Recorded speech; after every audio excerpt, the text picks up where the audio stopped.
Okay, we've got a pressure loss on the mains water line. We've got an elevated bill that the client's complained about. You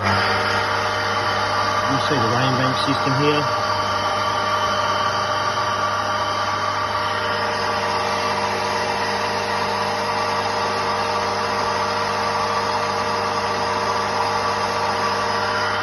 So the system actually under fault. What it's doing is it's not drawing any water out of the tank, and the tank is actually empty, even though we've had a lot of rain. So the loss is caused by this Rainbank being faulty and leaking.